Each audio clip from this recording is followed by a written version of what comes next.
လိုအများကြီးနဲ့အများကြီးထည့်တာတစ်ချက်တော့ပြုံးကြချီဝါကျေးဇူးတော်မှာတပါခြားလို့မင်္ဂလာကျွန်တော်လည်းမရှိပါကျေးဇူးတော်မှာတပါခြားတော့မင်္ဂလာကျွန်တော်လည်းမရှိဘူးနော်ရှင်းလားတူပါပဲခွာရရရှင်းလား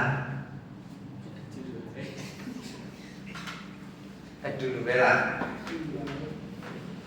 โอเคကျွန်တော်တို့ဒီကရန်ဘတ်တော့မှန်ပြီလားဒီကရန်ဘတ်တော့မှန်ပြီလားတင်တော့တော့မှန်ပြီတင်တော့နေတယ်တေတော့သူတေတော့တေအားလို့အတေတော့ကောင်းကြီးဟုတ်လားမှန်ပြီလားတေတော့ကောင်းတယ်ဘယ်သူတွေမှန်ပြီလဲမှန်ပြီလားရဲတော့โอเคဒီကရန်ဘတ်ကတေတော့ကောင်းကြီးလားဖြစ်တယ်နော်ကျွန်တော်တို့ဘဝမှာအတေတော့ကောင်းကြီးလို့ရှင်းလားလို့ရှင်းတယ်တော့အဲ့ဒီကောင်းကြီးတွေကိုရဖို့ရတယ်ကျွန်တော်တို့ကတော့လည်းအထဲမှာရှိနေတဲ့အရာတွေเนาะကျွန်တော်တို့အသက်တာထဲမှာရှိနေတဲ့အရာတွေကောင်းကြီးမင်္ဂလာတွေပြန်လဲစီစဉ်ရတယ်ကျွန်တော်တို့ပြန်လဲပြီးတော့မှမျှဝေစီစဉ်မှာကျွန်တော်တို့တိတ်တော့ကောင်းကြီးမင်္ဂလာတွေကျွန်တော်တို့ဌာနရအောင်လေဒါကြောင့်မို့ကျွန်တော်တို့ဘဝကောင်းကြီးခံယူရုံပဲဟုတ်ပဲနဲ့เนาะပြန်လဲပြီးတော့မှကိုယ့်ရဲ့ကောင်းကြီးတွေပြန်လဲပြီးတော့မှစီစဉ်ဖို့လိုပါတယ်ဖြစ်တယ်အာမင်ဒါကြောင့်စီစဉ်ရမယ်ဆိုတော့ရေအိုင်အိုင်ပဲပါအဲ့ဒီရေအိုင်ကမစီစဉ်ဘူးဆိုလို့ရှိရင်ဘယ်လိုဖြစ်လဲအခါချင်ဟမ်ရေပြေးသွားတယ်ရေပြေးသွားတယ်တော့ရေပြေးသွားတော့အဲ့ဒီရေကဘာဖြစ်လဲမကောင်းတာပဲစီစဉ်တာလည်းမရှိဘူးလှုပ်ရှားတာလည်းမရှိဘူးထထကြီးပဲအဲ့လိုမျိုးပဲနေနေဆိုလို့ရှိရင်သူကရေကြီးတွေပေါက်လာမယ်တော့ဟုတ်မလားအညစ်အကြေးတွေများလာမယ်ပြကြလို့ရှိရင်အဲ့ဒီရေကဖြစ်လဲပုတ်သွားတယ်နော်အဲ့ဒီအတွက်ကြောင့်ကျွန်တော်တို့အသက်တာထဲမှာရှိနေတဲ့ကောင်းကြီးအဲ့ဒီလိုဒီဘက်နေလို့ရှိရင်ကျွန်တော်တို့အသက်တာထဲမှာမစီစဉ်ပဲနဲ့နေလို့ရှိရင်ကျွန်တော်တို့ကောင်းကြီးရတာဖြစ်လဲဘာဖြစ်လဲဒီယေရှုကယေရှုနော်ကောင်းကြီးတွေပုံပြက်သွားမှာဟုတ်လားတကယ်လို့အဲ့ဒီကောင်းကြီးကကျွန်တော်တို့ပိုက်ထားတဲ့နောက်ထပ်ကောင်းကြီးလို့ဆိုရင်အဲ့ဒီကောင်းကြီးက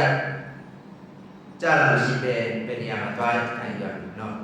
ပြီးတာပဲရှိတယ်ပြန်လည်းဒီမှာစစ်စစ်တာမရှိဘူးဆိုလို့ရှိရင်ကောင်းကြီးမဖြစ်ဘူးเนาะဒါကြောင့်မို့ကျွန်တော်တို့ကောင်းကြီးလည်းရတယ်သူကိုယ့်ရဲ့ကောင်းကြီးကိုလည်းတခြားလူစမှာပြန်လည်းဒီမှာစစ်စစ်ကိုလည်းအတွက်လည်းတယ်ဆိုတော့ကောင်းပါပြီဟဲ့မေ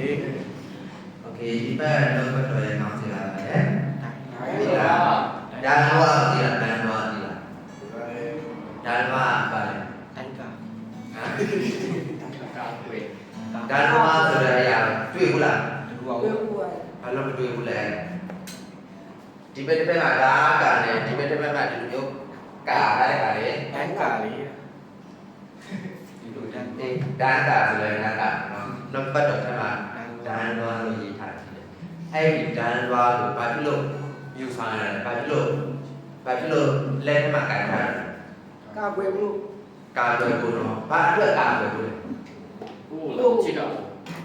ထိခိုက်ရှိနော်ရန်သူတွေကလေးတွေများတွေတိချလာတဲ့အခါကျလို့ရှိရင်ကိုယ့်ကိုမမှန်ရလေကိုယ့်ကိုမထိရလေဒါလွားကာအားရဖြစ်တယ်โอเคဒါလွားကိုပြောလိုက်တာနဲ့ကျွန်တော်တို့နှုတ်ပတ်တော်ထဲတော့ဘသူအကြောင်းပြေးနေတယ်ဂိုလီယက်ဟမ်ဂိုလီယက်ရှိသေးလားသူအကြောင်းဒါလွားနဲ့သက်ဆိုင်ပြီးတော့မှဘသူအကြောင်းရှိဟမ်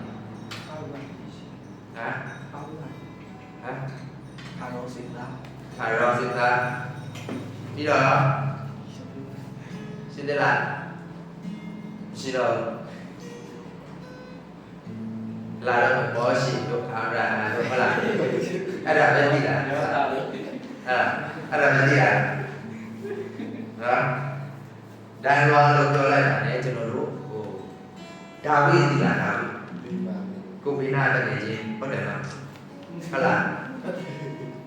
ဒါဝိသိလားဒါဝိကဘာဖြစ်လို့လဲဘာဖြစ်လို့ဒန်ဝါလို့ပြောလိုက်တာလဲဘာဖြစ်လို့ဒါဝိပြေးနေလဲ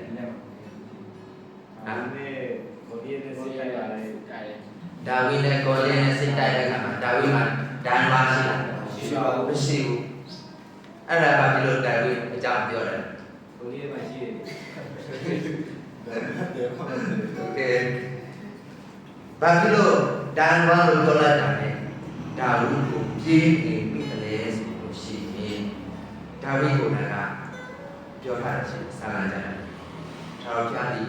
ငါးတန်ဝါငါးအကွဲကငါးကြောက်ငါးမျိုးရိုးဆိုပြီးတော့မှကြွေးကြော်မှုခံထားတဲ့အရာဖြစ်တယ်ဒါကြောင့်မို့တန်ဝါလို့ပြောလိုက်တာကဒါဝိရဲ့ကြွေးကြော်မှုခံထားတဲ့အရာပြည့်နေတာဖြစ်တယ်ဟင် ဒီ โอเคချင်းပြကြပါရအောင်စာလံ90နဲ့လေတောင်တော်ဝင်းနေဘုရားတော်မူ၍အတောင်တော်အောက်၌တင်းဤလုံချုံစွာနေရလိမ့်မည်သစ္စာတော်ဤတင်းဤတာဝါဖြစ်လိမ့်မည်အာမင်ဒါကဒါဝိကိုယ်ကဝန်ခံထားတဲ့အရာဖြစ်တယ်ဒါကြောင့်လို့ကျွန်တော်တို့ကိုယ်တိုင်ဝန်ခံထားလို့လာတာဖြစ်တယ်အခုလက်ရှိကျွန်တော်တို့အသက်ရှင်နေတဲ့အခါမှာစာရရဲ့ပြည်လိုက်တဲ့အများချက်တွေရှိမယ်စာရန်ဖိုးတဲ့အရာတွေရှိမယ်ဒါပေမဲ့ကိုယ်ရမသိဘူးနော်ဒါပေမဲ့အဲ့ဒီဒဏ်ဝါကဘယ်အရာလဲသိလားအဲ့ဒီဒဏ်ဝါဘယ်အရာလဲသိလားကျွန်တော်တို့လက်ရှိအသက်ရှင်နေတဲ့အခါမှာဒဏ်ဝါလို့ပြောတယ်အဲ့ဒီဒဏ်ဝါဘယ်အရာဖြစ်မလဲဟာအကာကတည်းကခုလာတယ်ဒါမှမဟုတ်ជីကာတဲ့ဟာကခုလာလားလို့ပြောလားမသိတနေ့ပါလို့လည်းမသိဘူးနော်ကျန်တာပါလို့လည်းအသေးစိတ်ခေါ်နေရတယ်ဟလားကျွန်တော်တို့အတက်အဲ့ဒီဓာတ်ကနှုတ်ပတ်တော်ဖြစ်တယ်နော်ကျွန်တော်တို့လောကမှာအသက်ရှင်တဲ့အခါနှုတ်ပတ်တော်မရှိလို့ရှိရင်ကျွန်တော်တို့အသက်တာအလကားပဲဖြစ်တယ်ဒါကြောင့်ဒီဓာတ်ကိုနိုင်ဆောင်တာဘယ်အန်ဒီရဲ့ဘယ်ဆန္ဒရဲ့ထုံးတဲ့ချင်းမှာပဲခံရစီအဲ့ဒီဓာတ်ပွဲကလေးဖြစ်တယ်အာမင်ကျမ်းစာဟုတ်လားဟုတ်လားသိကြလားထိုင်ရလားဒီကထိုင်ရလားထမူးတယ်လားဟလားဖတ်တယ်လို့မဖတ်တယ်လို့လားဟလားနော်ဒီနောက်ပတ်တော့ကျွန်တော်တို့နဲ့တို့အများကြီးရှိလို့ရှိရင်လောကမှာတွေ့ကြရတဲ့အခက်အခဲပြဿနာအားလုံးခံရကြတယ်ဒီနောက်ပတ်တော့လည်းသွားဒီနောက်ပတ်တော့လည်းတက်ရှိမှာကျွန်တော်တို့ဘဝကောင်းချီးမင်္ဂလာနဲ့ပြည့်စုံတဲ့ဖြစ်အာမင်ဆရာကျမ်းမှာပြောရတဲ့အတိုင်းသစ္စာတော်ကြီးသိတန်တာဖြစ်တယ်ဒါကြောင့်မို့ဘုရားသခင်သစ္စာတော်ဒီအထက်မှာရှိတာဖြစ်တယ်သူသစ္စာဂတိတွေသစ္စာပေးထားတဲ့အထက်မှာဒီအထက်မှာရှိတယ်ကိုရီးယားမဖာဘူးမခံဘူးဆိုလို့ရှိရင်အဲ့ဒီသစ္စာတော်ကျွန်တော်တို့သိတယ်သိပါမလားမသိဘူးအမြဲတမ်းပြောရင်မသိဘူးနော်မသိဖတ်ဟုတ်လားသိချင်လို့ရှိရင်ဖွင့်ဖတ်ဟုတ်လားပါတယ် အဲ့ဒါအောင်မှမဖွင့်ဖတ်ဆိုလို့ရှိရင်သိမလားသိချင်လို့ရှိရင်ဖွင့်ဖတ်ကိုတကယ်ကျေပြောရ ဒီရှင်ပြတာရှင်ပြတာဘုရားဖွင့်လို့လား ဖွင့်ဖတ်လို့ပြောတဲ့အခါမှာတချို့ကြတာလဲပမာစကားမဖတ်တတ်ဘူးဟုတ်လားဒီစကားကိုပြင်လို့လည်းဖတ်လို့ပြင်လို့လည်းမဖတ်တတ်ဘူးဟုတ်လားဟမ်နော်ကျန်တာဟုတ်ရှိတယ်မဖတ်တတ်ဘူးဆိုလို့ရှိရင်ကျွန်တော်တို့အခုလက်ရှိပေါင်းသုံးနေတာ application ရှိတယ်နောက်ပတ်တော့ဖတ်ကြတဲ့ application ကျွန်တော်တို့နောက်ဆွဲပြီးတော့နော်ဘာလို့ကျန်ကြရကြတယ်သူဖတ်ကြတယ်ကျွန်တော်တို့နားဟောင်းတယ်ကျွန်တော်တို့ခံယူရတယ်အာမင်ဖတ်တယ်မလားအဲ့ဒါလို့ဆိုလား ဒီမှာလည်း လို့ရှိမှလည်းကစားနေလားလက်ပြီးလို့ဆောင်လို့ရတယ်နော်ကိုတကယ်ကြီးလက်ပြီးလို့ဆောင်လို့ရတယ် လက်တွေ့လို့ဆောက်လို့ရတယ် နော်အာမင်โอเคဒါသွားလို့ပြောလိုက်တာဘယ်သူအကြောင်းပြင်းနေလဲ ဒါဝိ ဒါဝိဟောဒါဝိကဘာဖြစ်လို့လဲဆိုတော့ဒါဝိကဘုရားခင်ခံမှာဒ သူကိုခံတာကိုရောကျွန်တော်ရဲ့ကြောက်ဆောင်ကိုရောကျွန်တော်ရဲ့တန်သွားကိုရောကျွန်တော်ရဲ့အခွဲကနော်ဆိုပြီးတော့မှဝန်ခံထားတဲ့အရာတွေဖြစ်တယ်သူတို့ကြောင့်တဲ့အချိန်မှာသူဘာမှမတတ်သူကြောင့်တဲ့အခါသူရဲ့တိုးတွေကိုဝန်ပလေးလေးကြားနေချင်းတွေလာကဆွဲအဲ့ဒီခါမှာသူဘာလို့လဲမရရသူ့ရဲ့တိုးတွေကိုပြန်ဆွဲနေတာဖြစ်တယ်သူဘလာပဲကိုအားသေးပါစေဘလာပဲကိုအားနေပါစေဖျားခင်တယ်ကိုအားတောင်းခံတယ်မှာတိုက်နေတာဖြစ်တယ်သူယုံကြည်ခြင်းနဲ့တိုက်နေတာဒါကြောင့်ကျွန်တော်တို့ဘဝအသက်တာမှာလောကမှာအသက်ရှင်တဲ့အခါမှာခုံအားကြီးနေတဲ့နောက်ဆက်ခြင်းတွေခုံအားကြီးနေတဲ့ပြဿနာတွေနော်ကျွန်တော်တို့တဲ့အားကြီးနေအဲ့ဒီအားကြီးခြင်းကိုမကြောက်နဲ့ဘုရားသခင်တန်ခွာနေတာအခက်အခဲပြဿနာတွေကတင်ပါလိမ့်မယ်ဖြစ်ပါဘုရားသခင်တော်လာရှိနော်ဒါကြောင့်ကျွန်တော်တို့ကဘုရားသခင်တန်ကိုအားယူပြီးတော့ယုံကြည်ခြင်းနဲ့ရှေ့ဆက်ရှောက်လိုက်ဖြစ်တယ်ကျွန်တော်တို့နားထားတယ်ကျွန်တော်တို့ကဘာလို့အပြဿနာတွေတွေ့လိုက်ခြင်းအားနဲ့ဟုတ်တယ်မလားပြီးရရှိရင်ဖြေဖြောင်းရတဲ့အမျိုးလုပ်မယ်ဟုတ်လားတကယ်ချင်းလေးနဲ့ရှောက်လဲမယ်ဟုတ်လားအဲ့ဒီအပြဿနာတွေမတွေ့ရတဲ့အောင်မျိုးတောက်မယ်စားမယ်ဟုတ်လားအဲ့လိုမျိုးလားနော်ပြဿနာနဲ့တွေ့လိုက်တဲ့ရင်ဖွင့်ချင်လာပါပြီဟုတ်လားဟုတ်လားဟုတ်လားဟုတ်တယ်နော်ပါတယ်လုံးဘူးလား ဟုတ်ပါတယ် နော်ကိုယ့်ရဲ့ကဲ့ခဲပြဿနာကိုရင်ဖြစ်လိုက်တဲ့အခါမှာသူနားထောင်ပြီးတော့မှသူဘာဖြစ်တော့လဲနာနီးပဲကြလို့ရှိရင်ကိုကိုအထင်သေးသွားမယ်တော့ကိုကိုပဲညံပေါင်းကျိုးသွားမယ်အဲ့လိုမျိုးအချိန်ကျွန်တော်တို့လိုချင်လားလိုချင်ကိုကညီးမွေ့တယ်ဆိုလို့ရှိရင်ဖျားခင်ရင်ပဲကိုဖျားခင်နဲ့နာပူတွေ့တူပြီးတော့စကားပြောတဲ့အခါကိုမှရှိတဲ့အခက်အခဲပြဿနာမှအားလုံးဖွင့်ချလာဘုရားခင်နိုင်ရတာဖြစ်တယ်ကျွန်တော်တို့ခင်ခင်ပြဿနာတွေသူဖြစ်ရှင်ပေးတယ်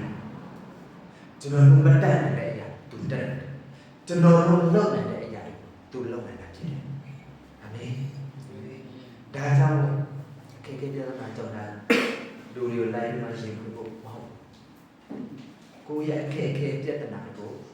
ဘုရားခင်အားဖို့အဲ့လိုမှတ်သားကိုယ့်ရဲ့ဝန်ထုံးမှုတွေပုံပါသွားပြီးမှကိုယ့်ရဲ့တက်တာတွေမှာလန်ဆန်းချတက်တာနဲ့တက်ရှိတာ။အာမင်။အဲ့ဒီတက်တာလို့ရှိလိုက်။ဒါဝိကိုကြည့်လိုက်သူရဲ့အခက်အခဲတက်တာတွေကိုသူကြုံပြရတဲ့တော့ကတိုးသွားကြောင်းတဲ့အခါမှာသူကြုံပြရတဲ့အခက်အခဲတက်တာကိုသူ့အဖေနဲ့ပြန်ပြော။အဖေဒီလိုမျိုးတိုးတွေကြားလာဆွဲတဲ့ကြားလာကြိုက်တယ်သူပြန်ပြော။သူကိုယ်တိုင်လည်းအတိအကျပါလို့ကြံနေတာပြီးတော့မှသူနေတိုင်းနော်သူကြောင်းတဲ့အခါသူတွေကြောင်းဘူးလားနွားတွေကြောင်းဘူးလား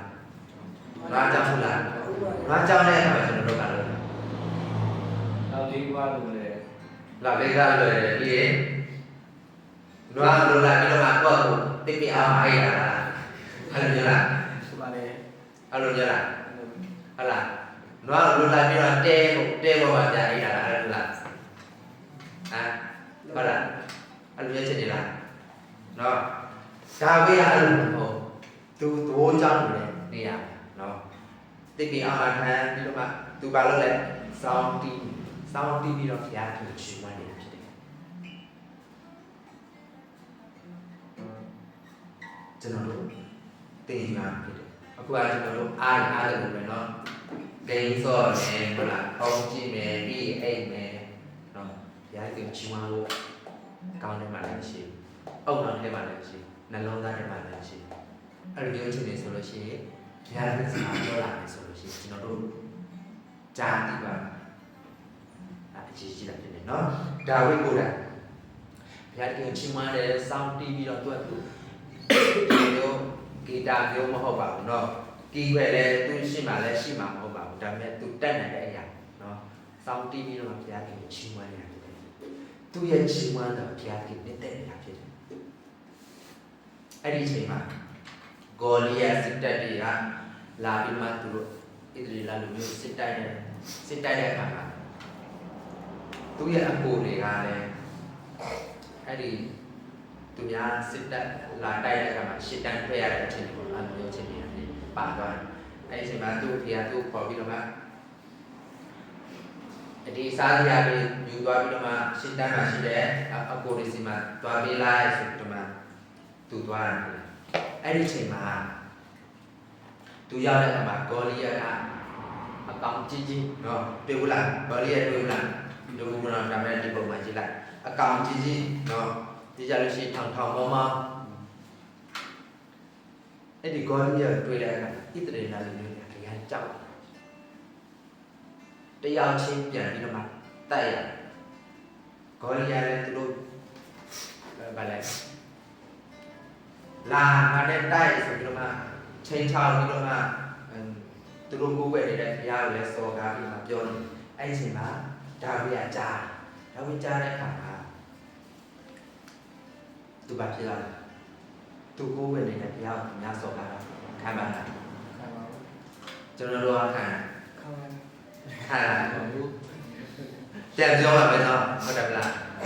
ဒီဘုရားကိုစော်ကားတာမကြိုက်ဘူးဆိုလို့ရှိရင်ငါဘုရားလာစော်ကားနိုင်မှာလားအဲ့လိုပြန်ပြောပါမယ်နော်ဟုတ်တယ်လားအဲ့ဒီမှာဒါဝိဒ်သွားပြီးတော့မှဘယင်စီသွားပြီးမှအဲ့ဒီကောင်ကသွားတိုက်နေတယ်ဆိုပြီးမှသွားလို့လိုက်တာကဘယင်ရလည်းပြင်ဆင်ပေးတာပေါ့သူယုံကြည်တဲ့အတိုင်းနော်ပြင်ဆင်ပေးမှဗါလဲဒီအဲ့ဒီအင်ဂျီပဲသိဘူးလားအဲ့ဒီဒန်လွားတွေဒီမျိုးဒန်လွားတွေ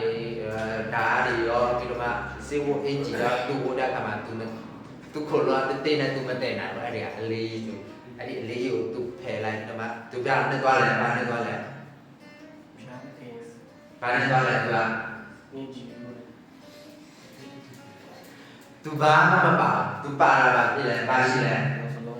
လေးခွက်နဲ့နော်လေးခွက်ပဲပါအဲ့ဒီလေးခွက်နဲ့ပြင်ဖို့ရန်အတွက်သူသွားတဲ့လမ်းမှာသူကြောက်ငါလုံးပဲကောက်သွားတာဖြစ်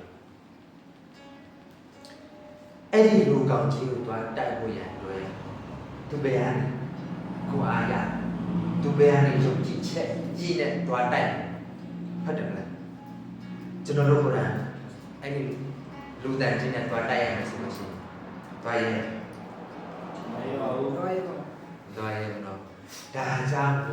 ကျွန်တော်တို့ရှေ့မှာရှိနေတဲ့အခက်အခဲပြဿနာတွေကိုသွားတိုက်ဖို့ရန်အတွက်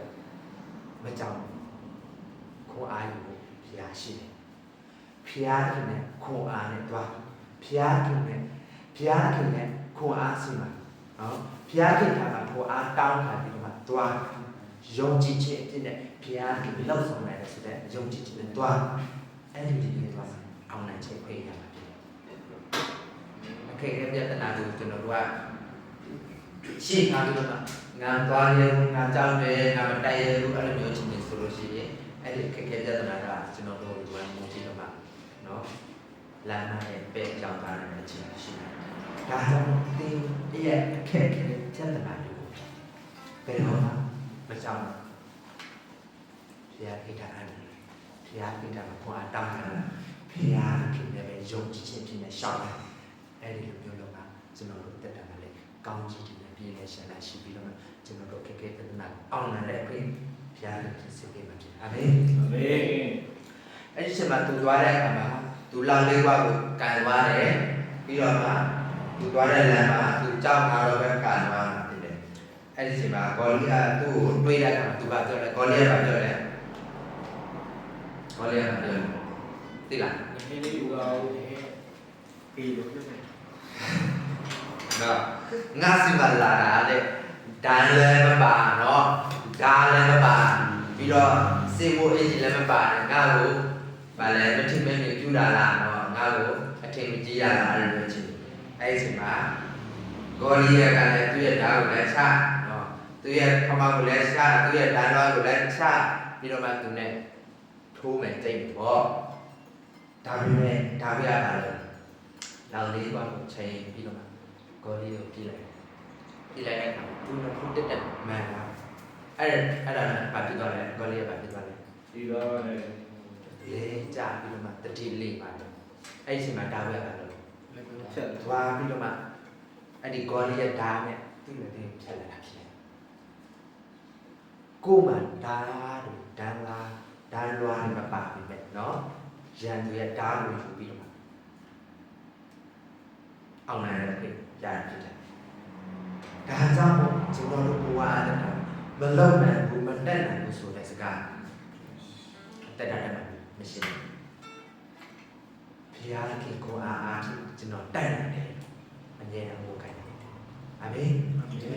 ကျွန်တော်တို့ပြောရကိုပိနာတကယ်ချင်းပြောတာဘုရားခင်ကိုအားဖြင့်ကျွန်တော်တိုက်နိုင်တယ်ဘုရားခင်ကိုအားဖြင့်တက်နိုင်တယ်ဘုရားခင်ကိုအားဖြင့်တည်တက်နိုင်တယ်ဘုရားခင်ကိုအားဖြင့်တည်တက်နိုင်တယ်အာမင်အာမင်အာမင်ဒါကြောင့်ယုံကြည်ခြင်းအဖြစ်နဲ့ကိုယ့်ရဲ့ကိုအားတောင်းတယ်နော်ယုံကြည်ခြင်းအဖြစ်နဲ့ဘုရားခင်ခန္ဓာကိုယ်အားတောင်းတယ်လို့အခက်ခဲတဲ့နာကိုကြောတာဘုရားအာမင်โอเคအဖက်ခိုင်းကြီးချအောင်တဲ့စရိတ်ကမရသစ္စာဒီဟုသောကပ္ပကိုစီရဖြောင်းတဲ့ခြင်းပါရမီဒီဟုသောရေလို့သစ္စာကိုစီရအာမင်ဘုရားခင်ခန္ဓာသစ္စာများကိုဘာလို့ရမလဲခါဘာတိလားခါကိုပတ်တဲ့အရာဖြစ်တယ်နော်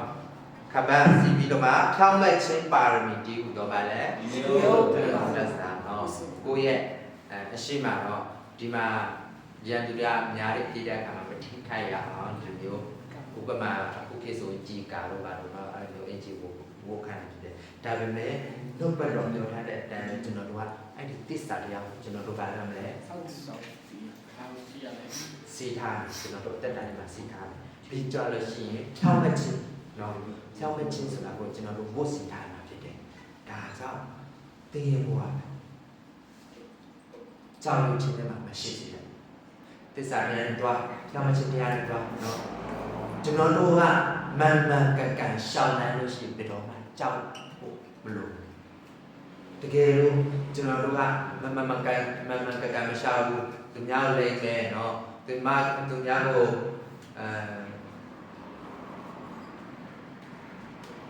လိန်ထားပြီးတော့မှသူများမျက်နှာမြင်ရဲဘူးဟုတ်လားအဲ့လိုရှိနေလားဟုတ်လားမျက်နှာပူရဲဟုတ်လားအဲ့လိုလုပ်လားလုပ်ဖို့တလို့လားတော့ဘူးပါလေ နော်ဒါကြောင့်မို့နှုတ်ကပတ်တော်ထဲမှာနော်သစ္စာတရားကိုခံယူနော်ပြီးတော့မှဖြောင်းတဲ့ခြင်းကိုဝတ်ဆင်ဖို့လွယ်တယ်ဖြစ်တယ်ကျွန်တော်တို့အဲ့လိုမျိုးလုပ်မှာဘုရားခင်ကောင်းချီးမင်္ဂလာပါဖြစ်လေ ပြန်လာပါမယ် ဘုရားခင်ကောင်းချီးမင်္ဂလာကျွန်တော်တို့ပေါ်မှာဆင်းပြီးတော့ကျွန်တော်တို့ရဲ့ကောင်းချီးခံစားရတဲ့အပေါ်မှာလည်းကျွန်တော်တို့ပြန်လည်ဆင်းမှာဖြစ်တယ်တကယ်လို့ကျွန်တော်တို့ကနှုတ်ပတ်တော်တော်လို့ဆိုလို့ရှိရင်ပူမှာပဲပါပူမလဲဒီသားစုရေးဟလားတကယ်ချင်းမိတ်ဆွေနဲ့အရေးဟလားကိုယ်အရေးပြီးတော့မှပူပေတော့ကနေနော်လောကမှာအသက်တရားမရှိဘူးအမှုတရားလည်းတွေ့ရပြီဟုတ်လားအသက်20 30ပဲရှိအမှုတရားတွေ့ရပြီအဲ့လိုမျိုးရှိတယ်လားနော်ဒါကြောင့်မို့အဲ့ဒီအမှုအရာတွေကိုမကြုံစေရအောင်ဘုရားခင်နဲ့တွားဘုရားခင်ရဲ့သစ္စာတရားကိုခံယူရတာဖြစ်တယ်ဒါမှသာကျွန်တော်တို့လောကမှာအသက်ရှင်တဲ့အခါမှာဟိုဒီလူကဖြောင်းတယ်နော်ယုံကြည်ရတဲ့သူပဲဆိုတဲ့သူများပြောတယ်အမေအမေโอเคရှင်ရသူခန်းကြီးရှင်းနဲ့31 32ဒုက္ခဖရအောင်ထိုအခါယေရှုကပေလိုဤဂိုင်းဒီနာ၌အည်လျက်ဂါရဲ၌ဖြစ်ကြ၏တမန်တရားကိုလည်းသိကြသည်ထိုတရားဤဒီလိုကိုလွန်သိပြီးဟုယုံကြည်တော်ယူလာလို့အားမိတော်မူ၏ယေရှုကဘာပြောလဲဘာပြောလဲဒေသနာသိလားဒေသနာသိလားဒေသနာကြားဘူးလားကျောင်းပါလေ ဘာလဲဘာလဲ ဉာဏ်လို့ပြောတော့ ဟမ် ဉာဏ်လို့ပြောတော့လေ နှုတ်ပတ်တော်ထဲမှာအမျိုးမျိုးပြောတာဖြစ်တယ်ဒေသနာဆိုတာလည်းဘုရားရဲ့စကားတော်ဖြစ်တယ်ယေရှုပြောတဲ့စကားဖြစ်တယ်သူတရားဟောတဲ့အခါမှာ လူတွေတော့များစွာလာတာဖြစ်တယ်အဲ့ဒီအရာပြောတယ်အဲ့ဒီဒေသနာနော်အဲ့ဒီဒေသနာကိုဘာဖြစ်လဲ ဒီလာတယ် အဲ့ဒီဒေသနာကြားပြီးတော့မှတော့အဲ့ဒီနှုတ်ပတ်စကားကိုခံရတဲ့သူကဘာဖြစ်လဲ အဲ့တကယ်စစ်မရှိ ယုံကြည်သူအစစ်အမှန်လို့ပြောတာဖြစ်တယ်အခုကဟိုသွားရမလားဒီကိုသွားရမလားနော်ဟိုမှာကိုယ်ွယ်လိုက်ဒီမှာကိုယ်ွယ်လိုက်မျိုးမျိုးတော့ကိုယ်ွယ်အရင်ကြီးကြည့်ရဖြစ်တယ်နော်ယေရှုခရစ်တော်ရဲ့နှုတ်ပတ်စကားကိုလည်းကျွန်တော်တို့ယုံကြည်ဖို့ခံရမှာဖြစ်တယ်အာမင်ဒီတော့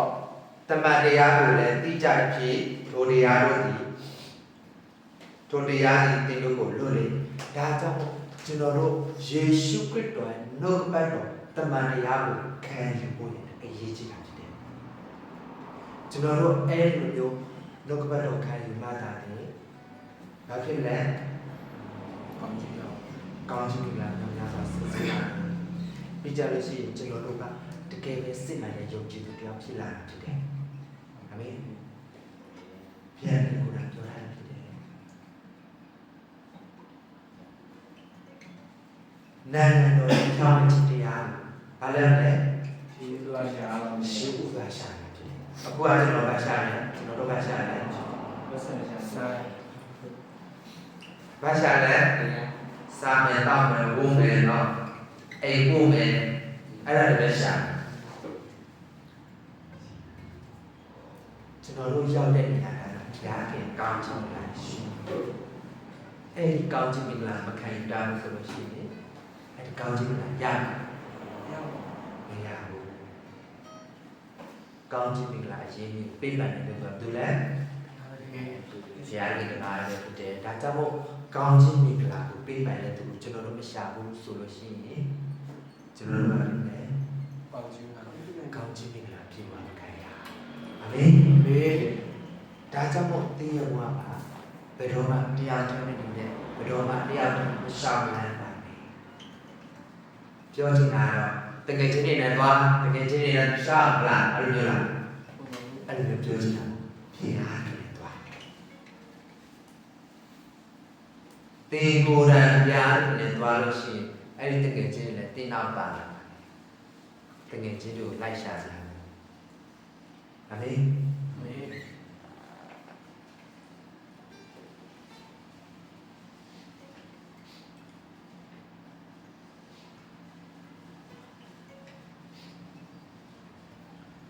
Okay, xong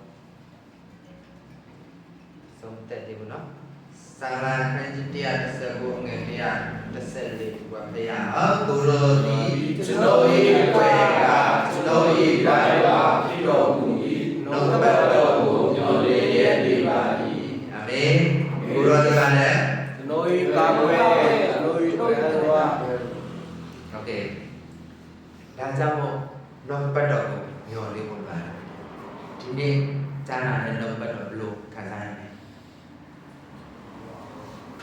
Lục cả dài này. Lục bằng cả dài.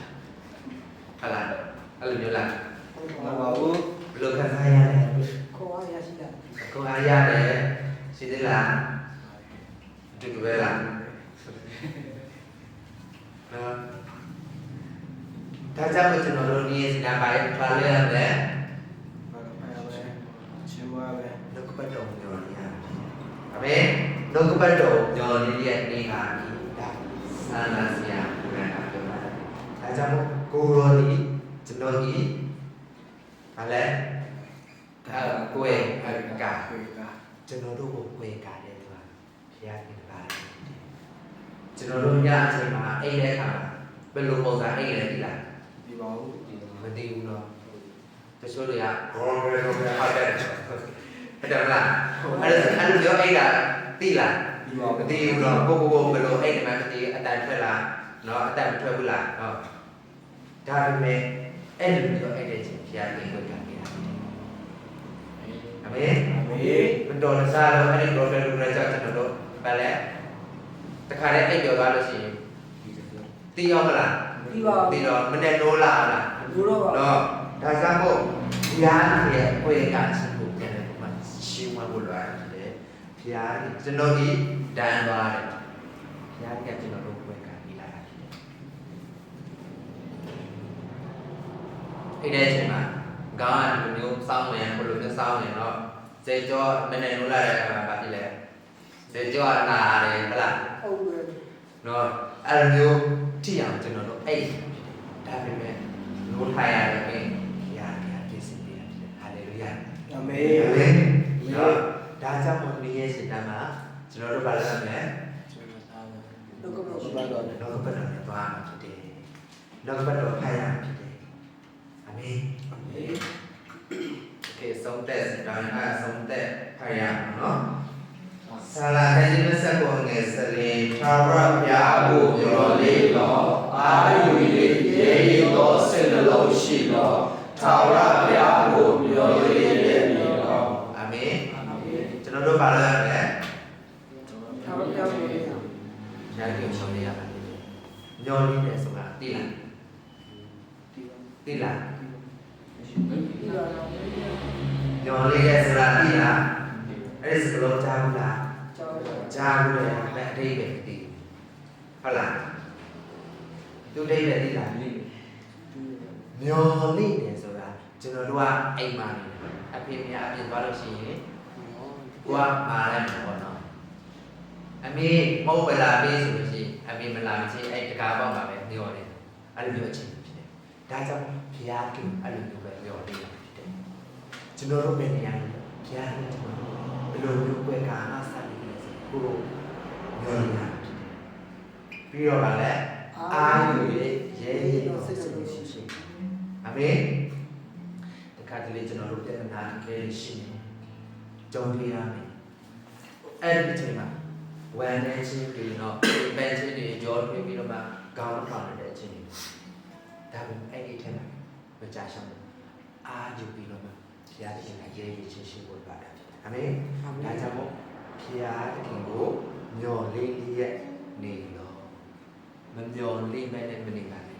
ဘုရားခင်ကမျော်လေးချက်ထားလို့အမေအာမင်ဒီနောက်ပတ်တာဒီအရာအရာချက်စတာအားလုံးကိုဘုရားခင်ကောင်းချီးပါစေအာမင်အားလုံးနဲ့တရားရဲ့ဘုရားရှင်နောက်ပတ်တော့လက်တော်အားနိုင်တဲ့အခါအားလုံးနဲ့တရားကိုစတာလို့ဖတ်ရခင်ကိုယ်တော်ကျေးဇူးတင်ပါတယ်ကိုယ်တော်တာမီးလို့တဲ့ကိုယ်ကကြောက်ဆောင်ဖြစ်တယ်ကိုယ်ကရရှင်တိုက်တဲ့ကိုအောင်ပြီးတဲ့သူကကိုယ်တော်ပဲဖြစ်တယ်ဒါကြောင့်တာမီးတော့ဆက်လက်ပြီးတော့နောက်ပတ်တော့ကိုယ်ကဆောင်တည်ပြီးလမ်းကြားကိုဆောင်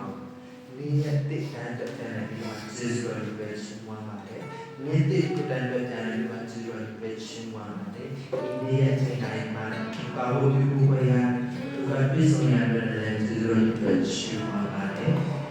ကိုရောမဆိုင်ကောင်းခြင်းပြတာတော့ကိုရောလည်းပြဖို့ဆောင်အသက်တာအဒီကိုရောထားတယ်ကိုရောအဆုတော်မှာအဆုပတ်တော့ပဲဘုံကိုအာန်ပေါ်ဒီကဘာဆက်ဆက်ကိုရောနဲ့ရှိတာဒီကျုံမှာ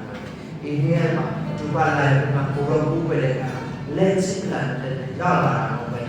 ကိုရောပဲလူရောအနေနဲ့စမ်းလာတယ်ဒီလူရောမျိုးကိုရောလက်တော့အနာပဲကိုရောတက်ရှင်းစီတယ်ကိုရောဘောတော့လည်းတော့ကျတဲ့ဆက်ဝင်ရတဲ့တော့ဒီရောမှာထက်ဥသားတဲ့တဲ့ပေါ်မှာလည်းကောင်းခြင်းလားဆက်တော့ဆက်ထက်တရားကစားစင်ကြောင်းလည်းတော့အနာမှာလည်းချိန်တဲ့ကလုံးကိုလည်းတော့အနာပဲကျေးဇူးတော်ရဲ့ရှင်မရဲ့ခမဲတော်သားတော်တက်ရှင်တော်ညောပြန်နာတော်စတာကောင်းခြင်းတွေပဲဒါပဲအာမင် Thank you Jesus